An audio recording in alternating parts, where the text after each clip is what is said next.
Well, hello and welcome to Duchess After Dark. I am Duchess. I am excited for this episode. I'm definitely digging the fact that I'm on episode 16, so thank you very much. I appreciate the feedback I've received from people and just very supportive comments. So thank you. And if you'd like to keep those coming, you can certainly comment on Spotify at Duchess After Dark or find me on X, also known as Twitter. Duchess NJ is my handle. So please follow, like, all that fun stuff. So now that that's out of the way, I had to chit chat today. I was feeling everything was stressful. It's been a stressful week. Again, every episode starts with, it's been a week. It's not even a completed week, and it's already a week. Good times, right? So grateful to have a job. Job stresses me. It is what it is. Some personal stuff going on, some medical stuff. Waiting for some results. We'll see. I think things are fine. I'm keeping my fingers crossed. So we'll deal with that when that shows up, I'll stress that at that point. But I've got a fun-filled week with work. And then this Friday, I'm going to treat myself. A girlfriend and I are going to go see Rush. Yes, the actual Rush the band. They are on tour. In case you live under a rock and you're not familiar with the band Rush, they are now back on tour 50 years later, which I think is fantastic. I'm so jazzed for it, for this whole thing. And it's their 50th. I mean, how can you go wrong? It's just going to be so much fun. I'm really looking forward to it. It's called the 50-something tour, which fits nicely. When they first announced it, people went absolutely bonkers because they have not toured since Neil died, the drummer, the professor. And I never got the opportunity to see them all three live in concert. I did not form an appreciation of Rush until actually a couple of years ago. A friend of mine was very sneaky about getting me hooked onto a couple songs because I essentially was like, I hate Rush. And they only have 5 songs. He was blown away that I didn't know any Rush songs aside from like Tom Sawyer and Working Man and Limelight, like the radio songs. So sneaky him got me hooked. And I do appreciate it because it's been fun. I enjoy their catalog. I enjoy their newer like 80s stuff.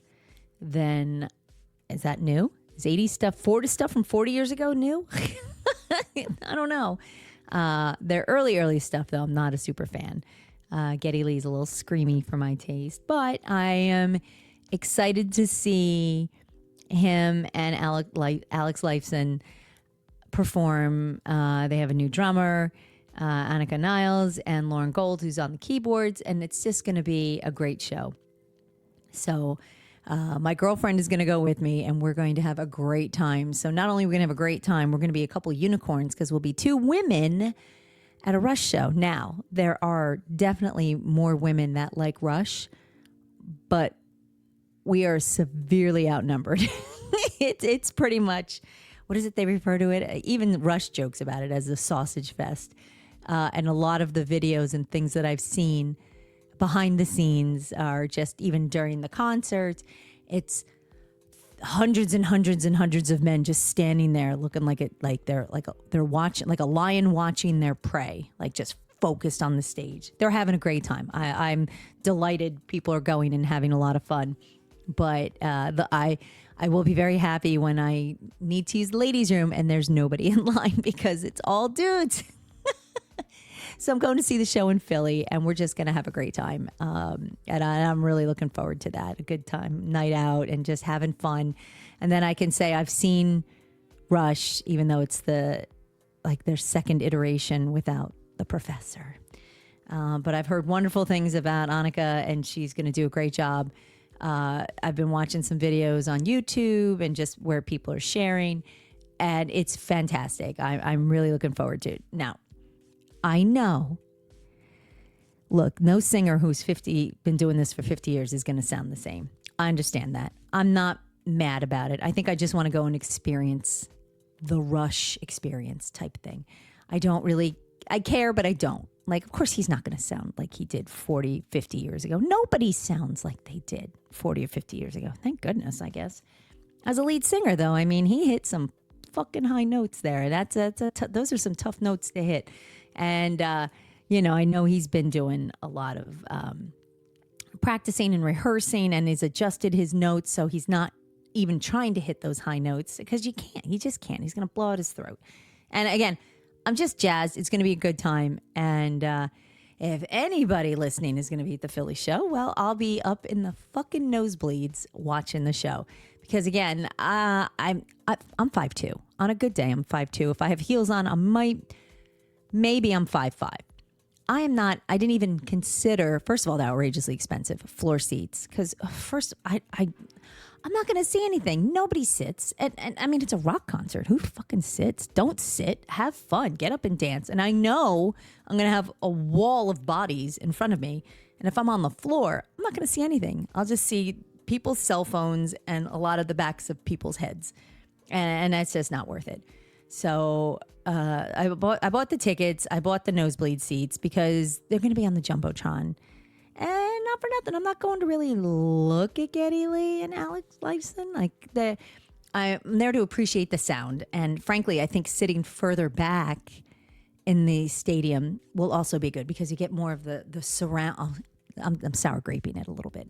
I'll get more of the surround and the feel and the vibe. And I'll also have earplugs, so I'm not deaf because they're loud. It's a loud show. But it's going to be an amazing show. And I'm really jazzed. I bought these tickets, I don't know, 7-8 months ago when they announced they were going on tour. And let me tell you, they were so sneaky with the way they dropped these tickets. It was very interesting. They announced it. Tickets opened up. Everybody flew in, paid crazy money for these tickets, bought them, snapped them up, gone. So there was like very select dates.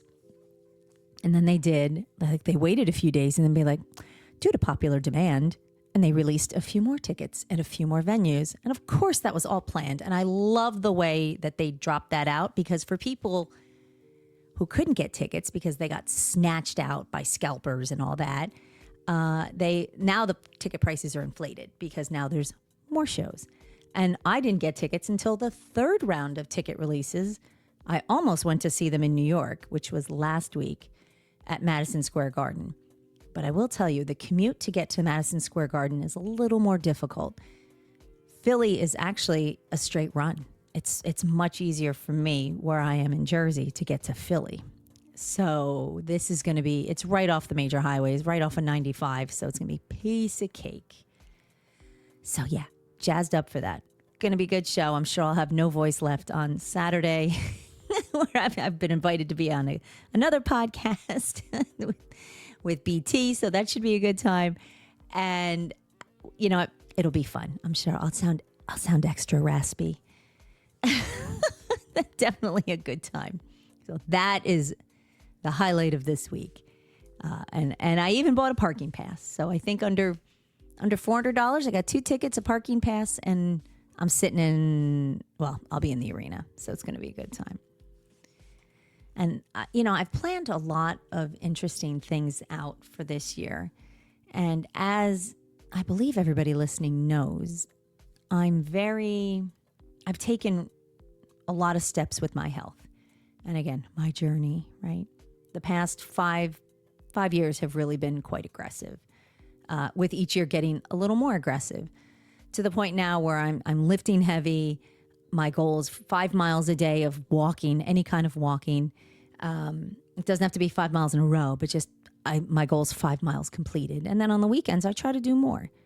And I really need that to keep my health up, my mental health, my physical health, of course, and just to lose weight and really try to be the best form of myself now that I can be. So as people know, I now work out heavy.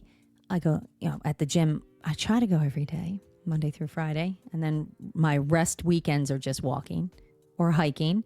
Hiking was I'll say a new-ish hobby for the past couple years, maybe 3 years, 3.5 years.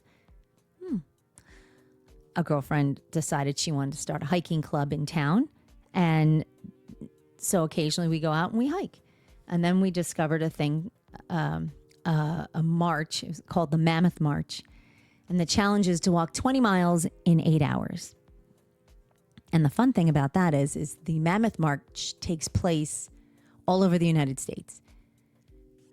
The ones I've gone to have been right upstate New York, right outside of Jersey. There's actually 2 in New York. One is much further upstate. And then one is just right over the Jersey border. There's the Delaware Valley. There's Florida. There's Arkansas, Tennessee, Texas, Arizona. And they keep adding more. And they've added one in western Pennsylvania, about 30 minutes-ish from Pittsburgh. So I signed up immediately. I was like, I'm going to do this. Even if I'm doing this solo, I'm going out that way and I'm going to do that. Because if anybody else knows, I'm also a Pittsburgh Steelers fan. And I have not had the opportunity to go visit Pittsburgh, like to properly visit, to go and spend the day, buy, of course, tons of Pittsburgh stuff, hang out at the local bars, have the local food, check out all the local vibes and meet people. There's some folks on X and in some other groups that occasionally I chit chat with that are from that area and they're big Steelers fans. And it'd be cool if there was a meetup or even if it just was in some places where they recommended, would be very cool. So this is going to take place over the second weekend in October. And I'm very jazzed about it. It's sold out. So my girlfriend decides she's going to go. They don't provide lodging. So when you go out there, it's not a day drive for me. I mean, that's a 6.5 hour drive. So we stay over. So we go out the night before, we go out the Friday, hike Saturday, and usually come home Sunday. Well, my goal is to stay Sunday, come home Monday, because not only am I in Pittsburgh, I'm right there. I want to go hang out. I want to go to a bar. I want to have some drinks. I want to relax.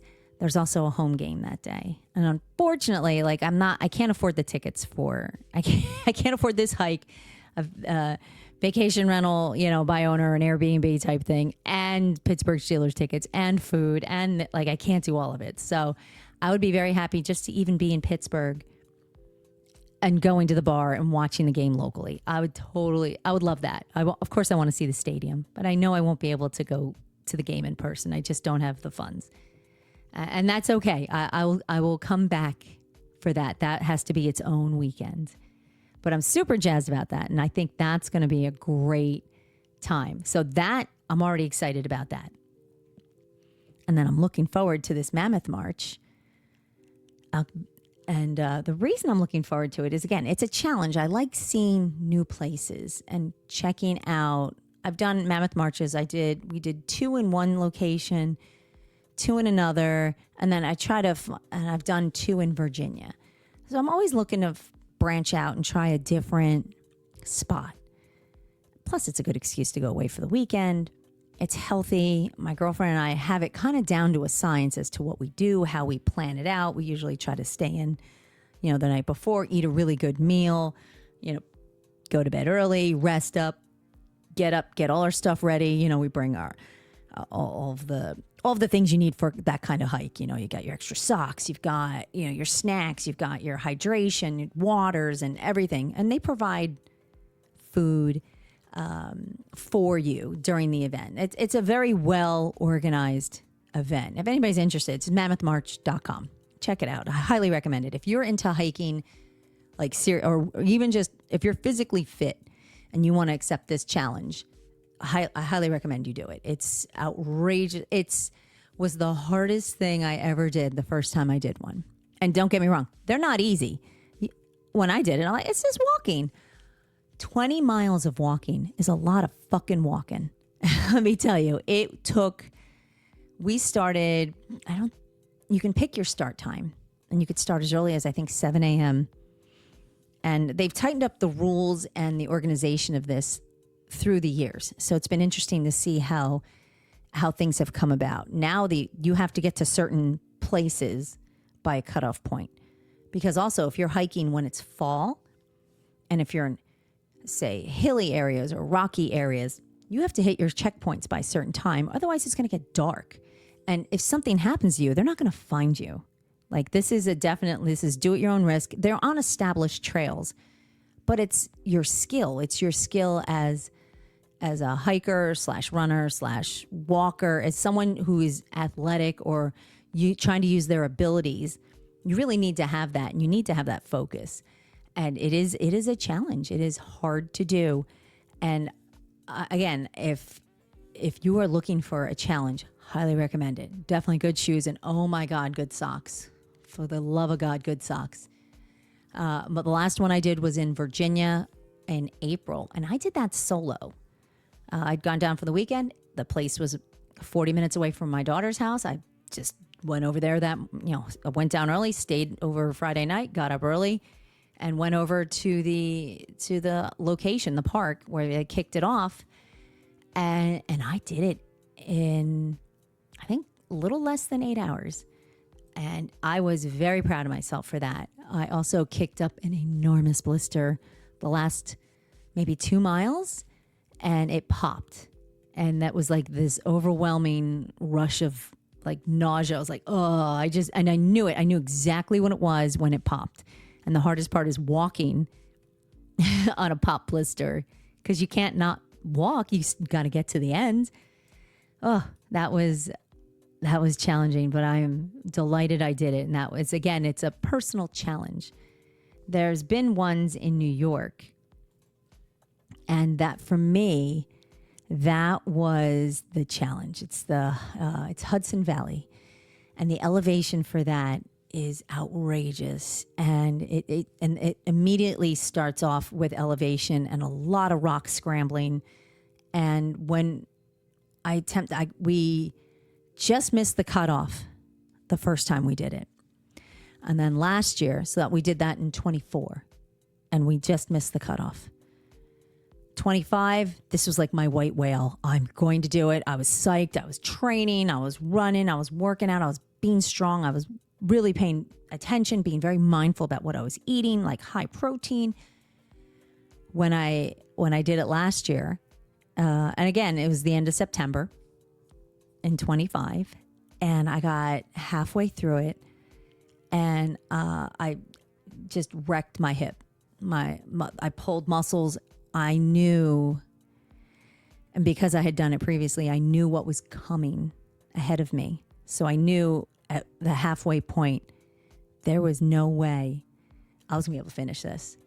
And I knew there were still harder climbs and rock scrambling to come. And so I had to tap out at 10 miles, and I was so disappointed with myself. So very, very disappointed. It was just awful. Now, again, there are worse things in the world, and I was fine. I had to do some PT for like a month afterwards to kind of rehab my hip muscles and get back into some sort of walking condition. But that also threw me off for my just regular day-to-day training.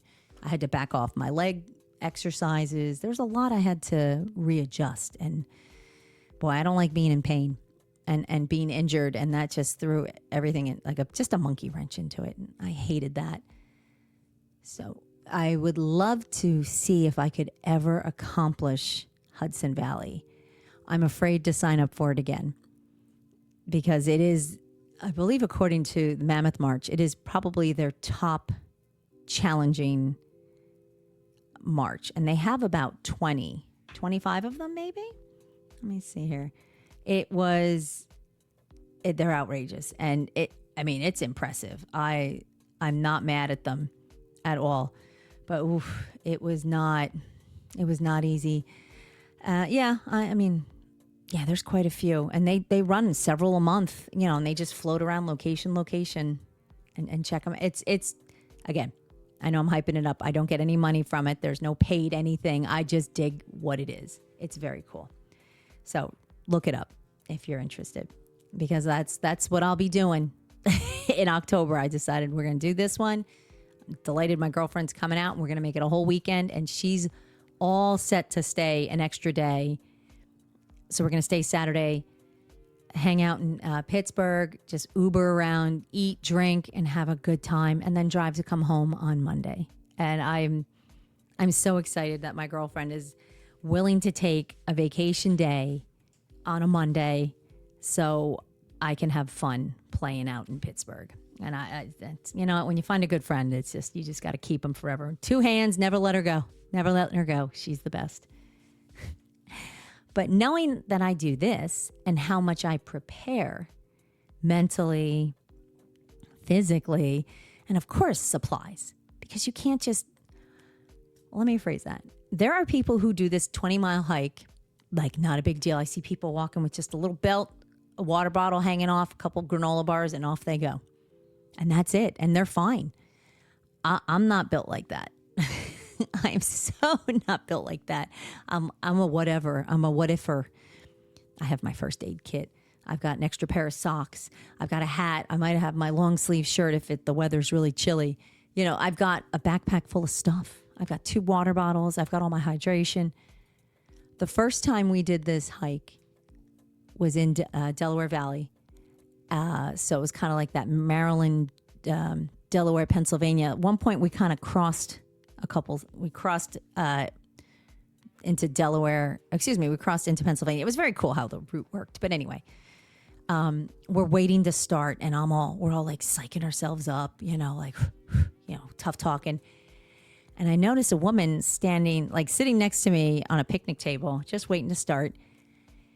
And she pulls out a Ziploc bag. I'll never forget this. She pulls out a Ziploc bag with a giant piece of pizza. She actually had a couple pieces of pizza in there, like big slices. And I just stopped and looked at her and I said, "I'm sorry, is that pizza?" And she goes, "Yep, carb-loading." Unreal. It was just, she just pulled out a slice of pizza and started eating it. I was like, you know what? You go, girl. And out of all of the people and things that I've seen at these hikes, and there are some interesting folks, but I'll never forget that lady. I'm sure it was delicious pizza, and she crossed the finish line. She did great. I've managed to cross the finish line.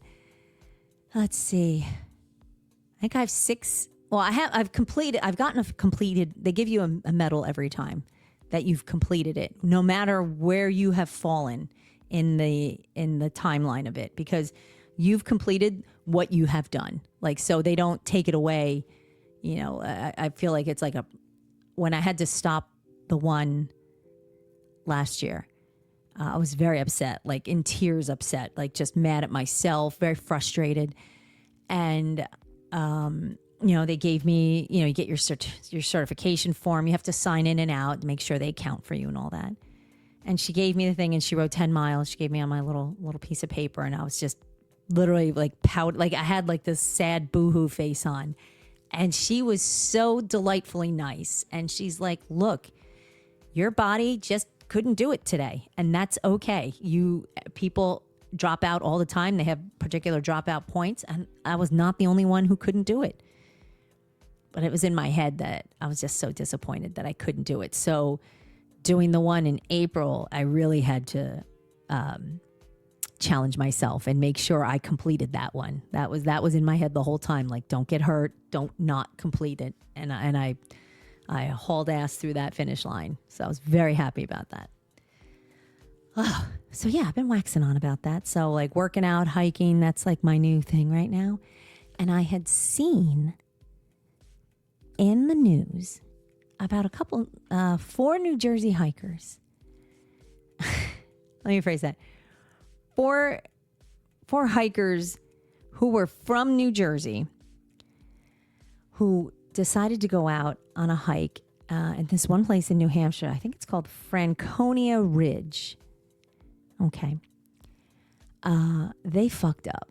They did not prepare themselves properly for this hike.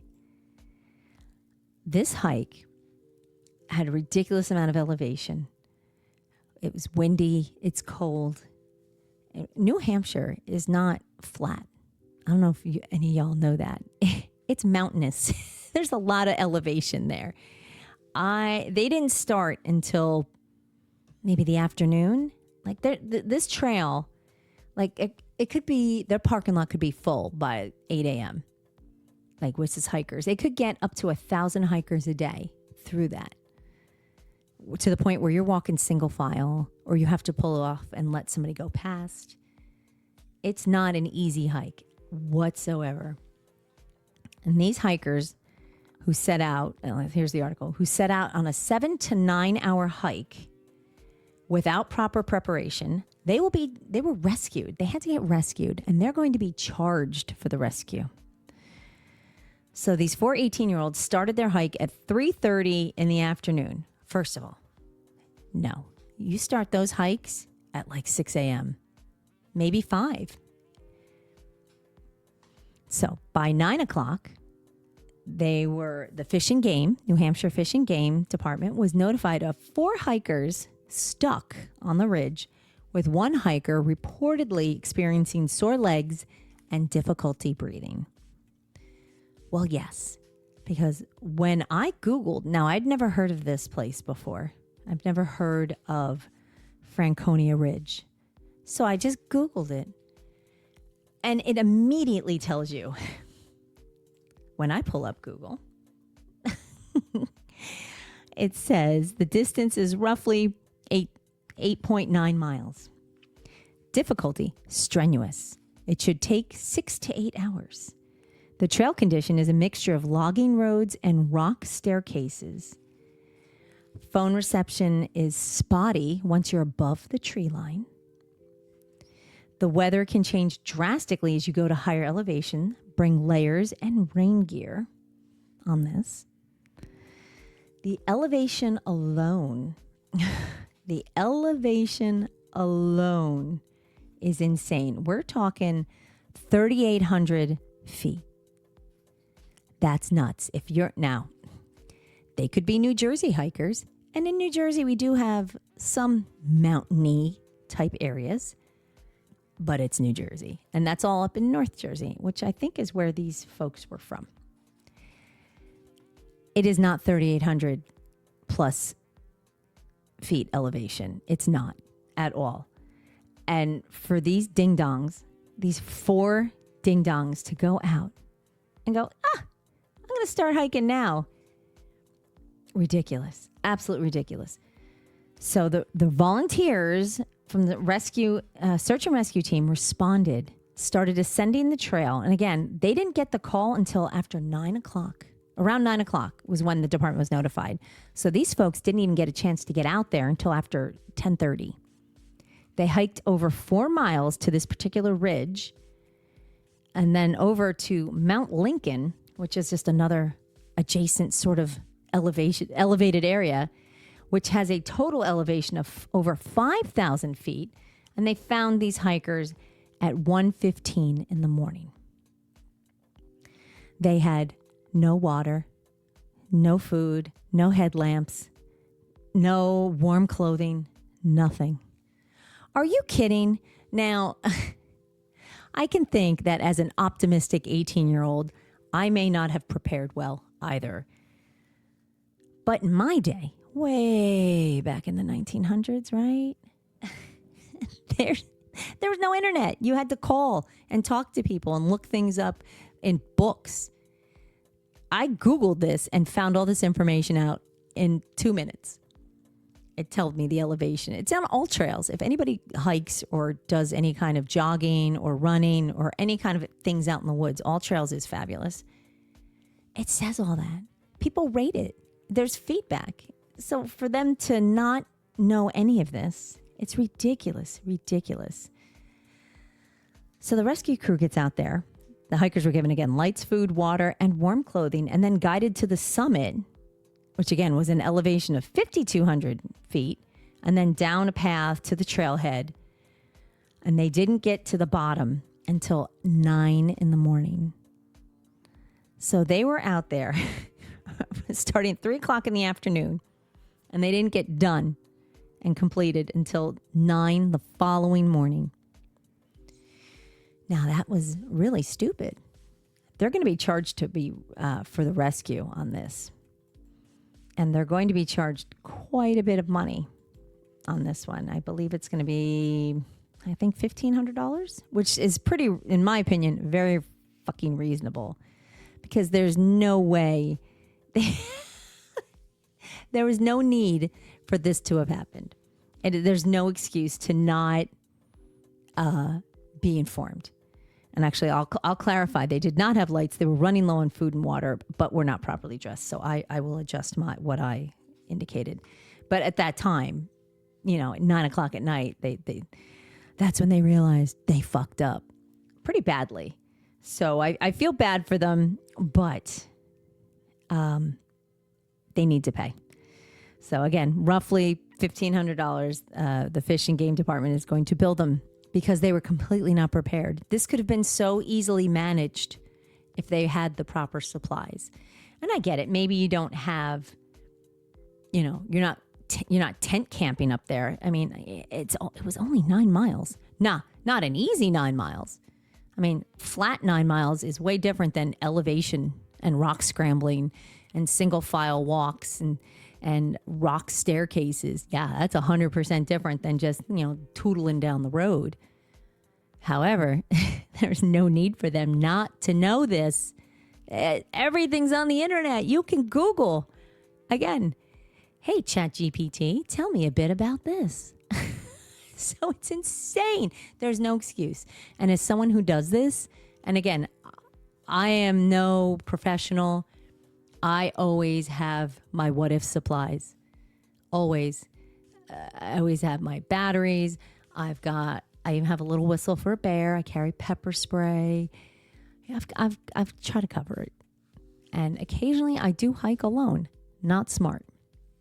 It stresses me more to hike alone. So even in popular areas, and I always leave my location on. I'm like, well, when it pings, this is the spot where someone murdered me.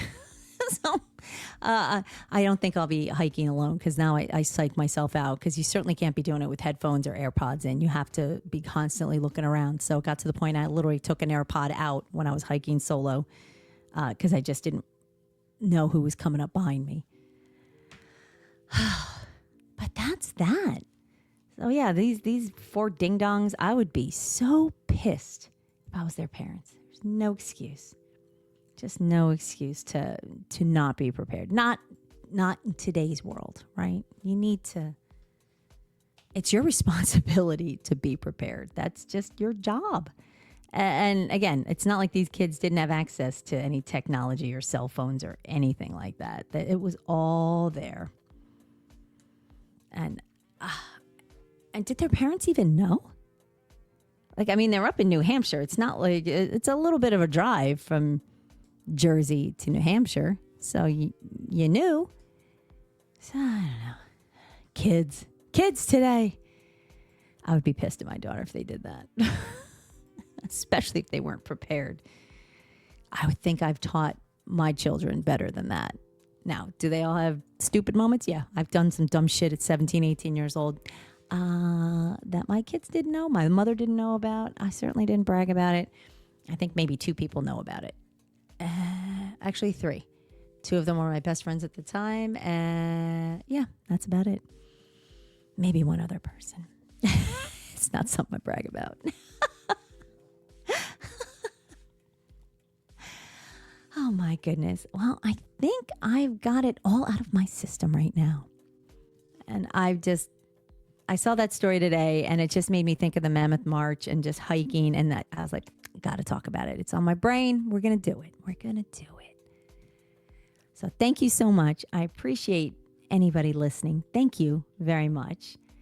I hope you stick around and follow me. I'll be putting this up on Spotify, and you can always follow me there. And yeah, check it out. I'm always looking to chit chat with folks. If you have a great hiking story or you're into working out, let me know. I'm always looking for new routines and new things to try. But I think I'm going to wrap it up on that. So you all have a wonderful day, a wonderful night. Enjoy. And I'll definitely catch you on the next one. Take care.